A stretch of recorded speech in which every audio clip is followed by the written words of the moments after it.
Adun bersama istri dan anaknya tinggal di dalam rumah kecil yang ada di sebuah desa terpencil. Tiap hari ia bekerja di ladang yang tidak seberapa jauh dari rumahnya. Kadang-kadang juga ia mencari kayu di tengah hutan. Waduh, kemalaman nih, harus segera pulang. Hah?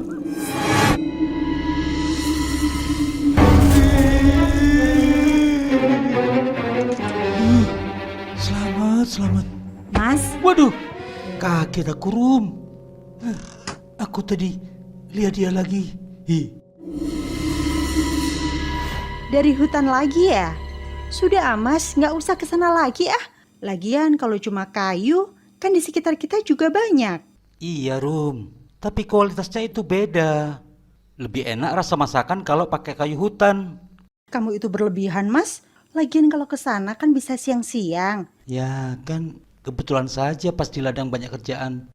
Jadi ke hutannya kesorean. Ya kalau kesorean nggak usah kesana lah Mas. Hehe. Iya, harusnya begitu. Kadang aku lupa, Rum. Pak, Waduh, bikin kaget kau ini, Doh. Bapak kaget. Sebelum nonton, jangan lupa klik subscribe dan loncengnya ya.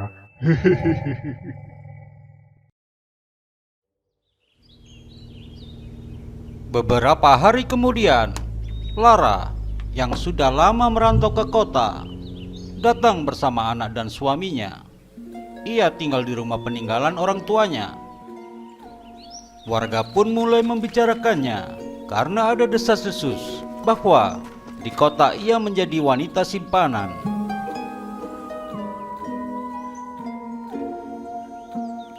Bapak. Ada apa Mas?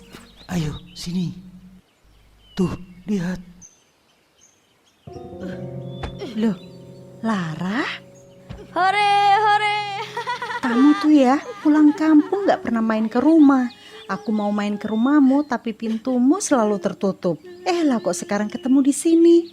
Aku kira kamu kayak orang-orang nggak suka sama aku. Apa sih? Kita kan teman baik dari kecil. Lara terpaksa harus mencuri karena uangnya sudah habis. Sebab sebelumnya dipakai untuk mengobati suaminya yang terkena serangan jantung.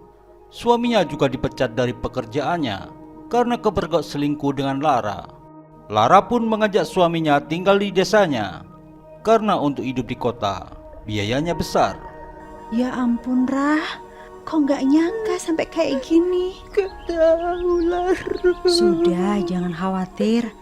Bentar ya, aku minta Mas Adun ambil buah-buahan buat kamu. Makasih ya Rum. Mas, Hore.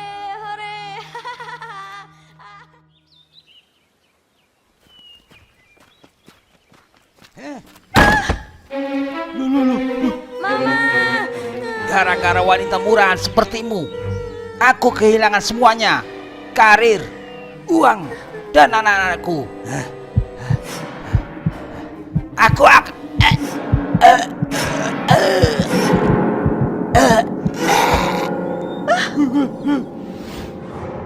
Lara, tentang pemakaman.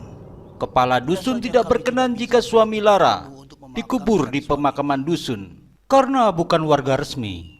Dikubur di halaman rumah Lara pun tidak bisa karena ternyata orang tua Lara dulu dipinjami tanah oleh dusun. Ditambah ada rasa sebal warga karena semasa hidup suami Lara orang yang tidak pernah bersilaturahmi dan nampak angkuh. Jika jenazah ini tidak segera dikubur, takutnya, aromanya akan mengganggu warga lain. iya Pak.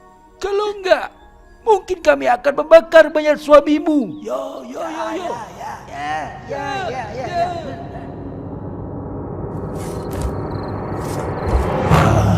Sakit.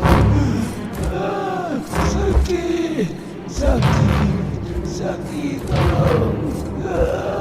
Sakit.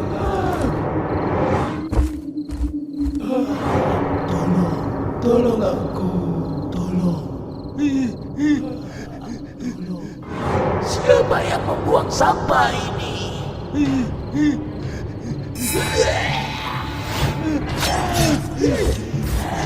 Ambil sampah ini. Ambil.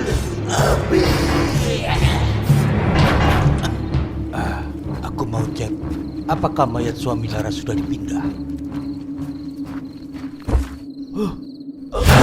Apa ini? Tolong, siapa yang membuang sampah ini?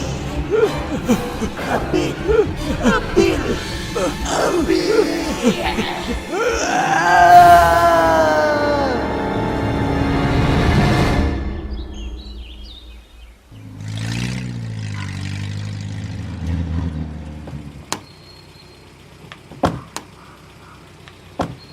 Itu Kiai, dekat patok itu.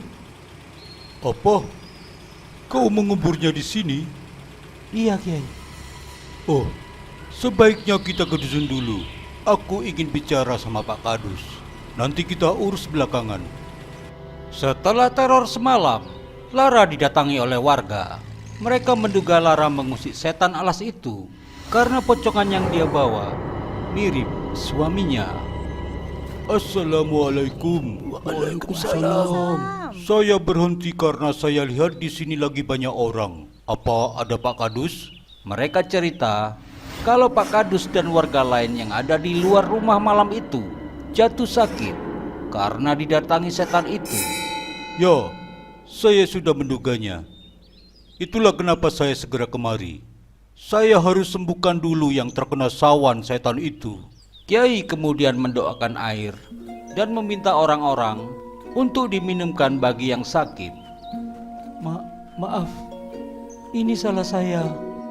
Adun yang sebelumnya tahu bahwa mayat suami Lara dilarang dikuburkan di dusun, kemudian cerita ke istrinya. Mereka sepakat untuk meminta bantuan ke pondok pesantren yang jaraknya 4 jam perjalanan dengan sepeda.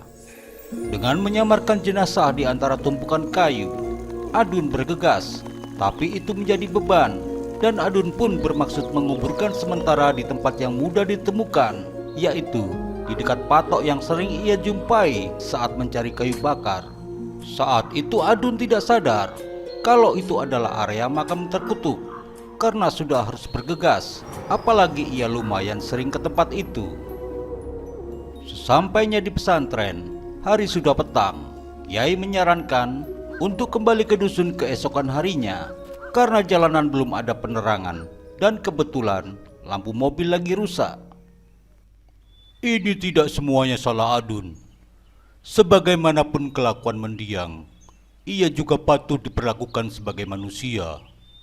Sekarang saya minta kita kerjasama memindahkan jenazah ke pemakaman dusun ini. Semua urusan kelengkapan administrasi almarhum nanti akan dibantu pesantren. Tapi Kiai, tempat itu kan makam terkutuk. Ini kan masih siang, aman. Ya kan Dun? Setan alas atau setan hutan yang berasal dari makam terkutuk itu adalah mitos turun-temurun yang sudah tidak asing lagi bagi warga, meskipun kebanyakan hanya mendengar dari cerita yang hampir terlupakan. Konon, tempat itu pernah didatangi penjajah dengan membawa pekerja paksa untuk membangun proyek akses jalan. Tapi kemudian, hari demi hari, satu persatu pekerja dan prajurit hilang. Setelah diselidiki, rupanya ada seorang pertapa berilmu hitam yang berada di tempat tersembunyi di sekitar proyek, yang merasa terganggu akan kedatangan mereka, sehingga menculik satu persatu orang untuk dijadikan ritual. Pertapa itu segera diringkus, tapi sangat sulit karena ia punya ilmu kebal. Hingga pada sebuah tembakan yang mengenai sabitnya dan terlepas, yang membuat tembakan berikutnya berhasil membunuhnya. Rupanya sabit itu adalah jimat untuk ilmu kebalnya. Tapi tiba-tiba penjajah menarik pasukannya karena mendapat kabar ada serangan dari Jepang di suatu tempat, sedangkan para pekerja ditinggalkan begitu saja. Para pekerja yang masih bingung harus kemana memutuskan untuk tinggal sementara di tempat itu. Mereka juga menguburkan mayat pertapa di dekat patok penanda proyek yang juga dimaksudkan sebagai penanda bahwa di situ ada makam manusia. Namun, malam harinya hantu pertapa itu bangkit. Pergi, jangan mengotori tempatku. Para pekerja kocar-kacir ketakutan dan baru berhenti setelah merasa sudah jauh dari gangguan setan itu. Di tempat berhenti itulah mereka mulai membangun pemukiman yang sekarang menjadi dusun itu. Kiai, terima kasih sudah menolong kami. Sudah seharusnya saling menolong, Mbak. Kiai, kalau boleh, saya mau mengabdikan diri di pesantren, sekaligus memondokkan anak saya. Subhanallah. Untuk niatan Mbak, nanti saya kabari lagi. Dun, kamu mau kerja di pesantren juga nggak? Hah? Iya mas, terima sajalah daripada keluyuran di hutan terus. Takut aku. Tapi bagaimana dengan ladang kita, Rum? Alah, alasan saja. Terus, kalau aku nanti kangen sama kamu gimana, Rum? Ah, gombal.